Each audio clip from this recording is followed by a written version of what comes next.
بسم اللہ الرحمن الرحیم۔ السلام علیکم دوستو، آج کی ویڈیو میں ہم اکرمہ رضی اللہ تعالیٰ عنہ بن ابی جہل کا قبول اسلام کا واقعہ پیش کر رہے ہیں۔ تو آئیے دوستو ویڈیو کو شروع کرتے ہیں۔ دوستو، اکرمہ بن ابو جہل کا نام ان 5 لوگوں میں شامل تھا جنہیں فتح مکہ کے بعد معافی نہیں دی گئی تھی، اور ان لوگوں کے بارے میں کہا گیا تھا کہ اگر یہ لوگ کعبہ کے غلاف کے پیچھے بھی چھپ جائیں تو انہیں قتل کر دو۔ دوستو، اکرمہ بن ابو جہل نے کبھی خواب میں بھی نہ سوچا تھا کہ وہ اپنی زندگی میں یہ دن بھی دیکھے گا کہ وہ ایسے شہر سے شکست کھا کر بھاگے گا جس کی مٹی سے اس نے وعدہ کیا تھا دشمن کے خون کو اس مٹی میں جذب کر کے لے گا۔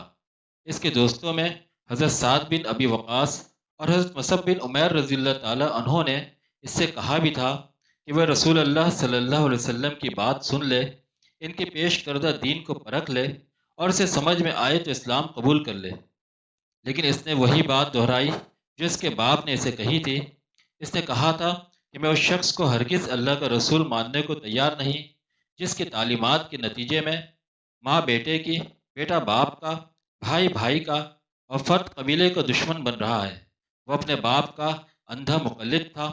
اس نے صاف صاف کہہ دیا تھا کہ وہ وہی کرے گا جو اس کا باپ کہے گا، اس سے دشمنی رکھے گا جس سے اس کے باپ نے دشمنی رکھی، اور اس سے دوستی رکھے گا جس سے اس کے باپ نے دوستی رکھی۔ اور اس کے باپ کا نام عمرو بن حکیم یعنی ابو جہل تھا۔ دوستو، ابو جہل بنو خزیمہ کا معزز ترین فرد تھا اور اسلام کا دشمن عظیم تھا۔ بھلا اس صورتحال میں اکرمہ اسلام کے قریب کیسے آ سکتا تھا؟ بھاگتے ہوئے اکرمہ کو بیتے ہوئے تلخ لمحے اچھی طرح یاد تھے جب سن 2 ہجری میں پہلا معرکہ بدر کے میدان میں ہوا تھا، تو اسی دن اس کی زندگی کے تلخ ایام کا آغاز ہوا تھا۔ اس دن اس کی آنکھوں کے سامنے انصار کے 2 نوجوانوں نے اس کے والد کو خاک و خون میں نہلا دیا تھا، اور بھلا وہ لمحہ وہ کیسے بھول سکتا تھا جب اس نے دور سے ایک انصار کی تلوار کو اپنے باپ پر برستے دیکھا تھا۔ دوستو، اسے وہ دن بھی اچھی طرح یاد تھا جس پر وہ فخر کیا کرتا تھا۔ یہ احد کی جنگ کا دن تھا۔ اس دن وہ خالد بن ولید کے ساتھ تھا اور انہوں نے مسلمانوں کے تیر انداز دستوں کی غفلت کا فائدہ اٹھاتے ہوئے حملہ کر دیا تھا اور پھر چن چن کر بدلہ لیا تھا۔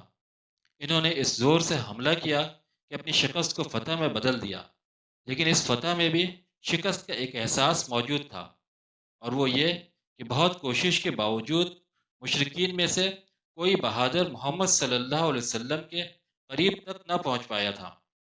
اور پھر جنگ خندق میں جب وہ پورے جزیرہ نما عرب کے لشکروں کے ہمراہ مدینہ پہنچا تو اسے یقین تھا کہ اب اسلام کا قصہ ہمیشہ ہمیشہ کے لیے ختم ہو جائے گا، مگر اکرمہ کو خندق دیکھ کر شدید حیرت ہوئی تھی، اور یہ حیرت جلد ہی غصے میں تبدیل ہو گئی تھی۔ وہ ہزاروں کے لشکر کے ہمراہ تھا اور دشمن اس کے سامنے موجود تھا، مگر سب کے ساتھ وہ بھی بے بس تھا، اور اسی بے بسی کے عالم میں مشرکین کو واپس لوٹنا پڑا تھا۔ دوستو، خندق کی جنگ کے بعد اہل مکہ یہ بات ماننے پر مجبور ہو گئے تھے کہ اسلام کو ختم کرنے کا خواب اب کبھی شرمندہ تعبیر نہیں ہو سکے گا، اور پھر حالات اس تیزی سے بدلے کہ یہ دن بھی آ پہنچا کہ اسلامی لشکر علی الاعلان مکے پر حملہ آور ہوا۔ اکرمہ اور اس کے ساتھیوں نے یہ عہد کیا تھا کہ وہ کسی صورت میں بھی دشمن کو مکہ میں داخل ہونے نہیں دیں گے، مگر ایک عجیب خبر نے انہیں بالکل بے بس کر دیا تھا، اور وہ خبر یہ تھی کہ مکہ کا سردار اور جنگ احد کا فاتح سالار ابو سفیان نے بھی اسلام قبول کر لیا تھا، اور اس نے یہ اعلان کر دیا تھا جو کوئی امان چاہتا ہے اس کے گھر میں پناہ لے لے۔ دوستو، مگر اکرمہ اور اس کے ساتھی اس اعلان سے سخت مایوس ہوئے۔ خاص طور پہ اکرمہ سوچنے لگا کہ بھلا باپ کے قاتلوں کے آگے ہتھیار ڈالنا کہاں کی غیرت ہے۔ اس نے اپنے 17 کے قریب ساتھیوں کو جمع کیا اور دشمن کو نقصان پہنچا کر مکہ سے روپوش ہونے کا منصوبہ بنایا۔ اس نے ایک جگہ کا تعین کیا اور ساتھیوں سمیت وہاں چھپ گیا۔ اس کی توقع کے عین مطابق خالد بن ولید کا مسلح دستہ پھونک پھونک کر قدم رکھتا ہوا ان کے سامنے آ گیا۔ دوستو، ان کی تعداد 14 کے قریب تھی اور اکرمہ کے دستے کے لوگ 17 تھے۔ اکرمہ نے مناسب موقع جان کر تیروں کی بوچھاڑ کی، اور پہلے ہی حملے میں خالد بن ولید کے 4 ساتھیوں کو تیر لگے، اور ساتھ ہی اکرمہ ساتھیوں سمیت للکار کر ان پر ٹوٹ پڑا، اور یہی اس کی غلطی تھی۔ وہ یہ بھول چکا تھا کہ صحابہ کرام نے ہمیشہ کم تعداد کے باوجود ان پر فتح پائی تھی، اور آج محض چند افراد کی برتری کے ساتھ وہ ان پر کیسے قابو پا سکتا تھا؟ اور اگر اس جھڑپ میں وہ فتح یاب ہو بھی جاتا تو مسلمانوں کے لشکر عظیم کا مقابلہ وہ کیسے کرتے؟ دوستو، دراصل یہ ایک نفرت کا جنونی اظہار تھا جو انہوں نے کیا۔ آج جب وہ توحید کے ماننے والوں کے سامنے آیا تو اس کے ہاتھ پاؤں پھول گئے تھے، ساری بہادری اور غصہ جھاگ کی طرح بیٹھ گیا تھا، اور اس نے جلد ہی اپنے 3 ساتھیوں کو خون میں لت پت ہو کر زمین بوس ہوتے دیکھ لیا تھا۔ مکہ کی مقدس سرزمین محض اس کی ضد اور حماقت کی وجہ سے خون سے رنگی جا رہی تھی۔ اس احساس نے اس کی رہی صحیح ہمت بھی ختم کر ڈالی تھی، اور وہ 2 4 اوچھے وار چلانے کے بعد بھاگ کھڑا ہوا تھا۔ دوستو، اکرمہ کو نہیں معلوم کہ اس کے 17 ساتھیوں میں سے 12 مارے گئے تھے، جبکہ اہل اسلام میں سے 2 شہید ہوئے تھے۔ اکرمہ حواس باختہ ہو کر مکہ سے باہر نکل آیا۔ سوچ بچار کے بعد اس نے یمن کا رخ کیا۔ دوستو، جانے سے پہلے اس نے ایک شخص کے ذریعے اپنی بیوی کے نام پیغام بھیجا کہ وہ ہمیشہ ہمیشہ کے لیے یمن جا رہا ہے، اور اب شاعری زندگی میں اس سے ملاقات ہو۔ دوستو، اکرمہ جدہ کے ساحل سے ایک کشتی میں سوار ہو کر یمن کی جانب بھاگ نکلا۔ اس کی کشتی سمندر کا پرسکون سینہ چیرتی ہوئی اپنے سفر پر رواں دوا تھی کہ اچانک سمندری طوفان کی زد میں آ کر ہچکولے کھانے لگی۔ جب بے پناہ کوششوں کے باوجود صورتحال بہتر نہ ہوئی تو ملاحوں کو یقین ہو گیا کہ اب کشتی کو ڈوبنے سے بچانا ممکن نہیں۔ انہوں نے مسافروں سے کہا کہ اب صرف اللہ اسے ڈوبنے سے بچا سکتا ہے، لہٰذا سب اللہ کی تسبیح پڑھو اور اس سے مدد طلب کرو۔ دوستو، اکرمہ سمیت تمام مسافر اس ناگہانی آفت سے بہت زیادہ خوفزدہ تھے۔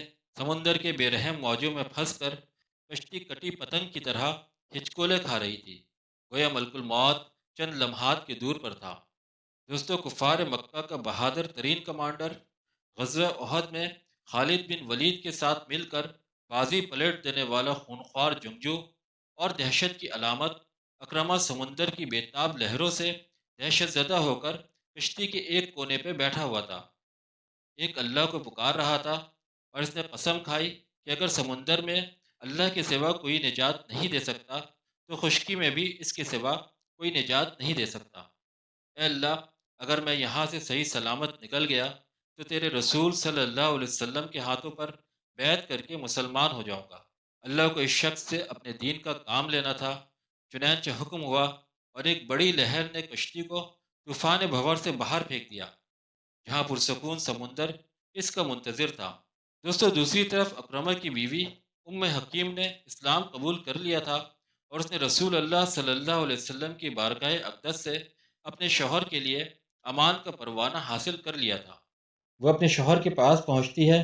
دوسری طرف اللہ تعالیٰ نے اکرمہ کے دل میں عشق رسول صلی اللہ علیہ وسلم کی شمع پہلے ہی روشن فرما دی تھی۔ جب اہلیہ نے امان کی خوشخبری سنائی تو بے اختیار زبان سے نکلا کہ کیا واقعی رسول اللہ صلی اللہ علیہ وسلم مجھے معاف کر دیں گے؟ اور پھر دنیا نے دیکھا کہ کفار مکہ کا یہ جنگجو سردار جب رسول اللہ صلی اللہ علیہ وسلم کی خدمت اقدس میں حاضر ہوا تو آپ صلی اللہ علیہ وسلم نے نہایت گرمجوشی سے اس کا استقبال کیا، اور آپ صلی اللہ علیہ وسلم نے فرمایا کہ پردیسی سوار خوش آمدید ہو۔ دوستو، مشرف با اسلام ہو کر حضرت اکرمہ رضی اللہ تعالیٰ عنہ نے اپنی زندگی جہاد کے لیے وقف کر دی تھی۔ شام اور روم کے جنگی محاذوں پر دونوں میاں بیوی مصروف جہاد رہے۔ شام میں دریائے یرموک کے کنارے رومیوں کی بڑی فوج کے خلاف لڑے جانے والا خون ریز مارکا اپنے عروج پر تھا۔ غازیان اسلام شیروں کی طرح رومیوں کے صفوں پر گھس کر انہیں تہس نہس کر رہے تھے۔ مجاہدین کا شوق شہادت آخری حدود کو چھو رہا تھا، اور پھر جلد ہی وہ لمحہ بھی آ گیا جب رومی فوج اپنے 1,30,000 فوجیوں کی بکھری ہوئی لاشیں چھوڑ کر بھاگ نکلی، اور مسلمانوں کو عظیم فتح نصیب ہوئی۔ لیکن سرزمین یرموک کے اس میدان جنگ میں دوسرے مجاہدین کے علاوہ 3 مجاہد شدید زخمی حالت میں ایک دوسرے کے قریب پڑے تھے۔ ان میں سے ایک حضرت اکرمہ بن ابو جہل، دوسرے حارث بن حشام، اور تیسرے عیاش بن ابی ربیعہ تھے۔ مسلمان زخمیوں کی طبی امداد کا کام شروع ہو چکا تھا۔ ایک شخص نے پانی کا پیالہ ان کی طرف بڑھایا تو اکرمہ نے حارث کی طرف اشارہ کیا۔ پیالہ حارث کے منہ کی طرف بڑھا تو انہوں نے عیاش کی طرف اشارہ کیا کہ پہلے انہیں پلا دو۔ پیالہ عیاش کی جانب بڑھایا گیا تو انہوں نے اشارہ کیا کہ پہلے اکرمہ کو پلاؤ، اور جب پانی پلانے والا اکرمہ کی جانب بڑھا تو وہ جام شہادت نوش کر چکے تھے۔ وہ حارث کی طرف پلٹا تو ان کی روح بھی پرواز کر چکی تھی، اور جب وہ پانی لے کر عیاش کی جانب بڑھا تو وہ بھی جنت کی جانب جا چکے تھے۔ دوستو، کیا لوگ تھے جو گزر گئے، دین پہ لوٹ گئے، مٹ گئے، اور خود کو فنا کر کے دین کو ہمیشہ کے لیے زندہ کر گئے۔ دوستو، اگر آپ کو آج کی ویڈیو اچھی لگی ہے تو ویڈیو کو لائک کریں، چینل کو سبسکرائب کریں اور ویڈیو کو شیئر کریں۔ اللہ تعالیٰ سے دعا ہے کہ کہنے سننے میں جو غلطیاں اور خامیاں ہوئی ہیں، اللہ انہیں دور کرے اور انہیں معاف کرے۔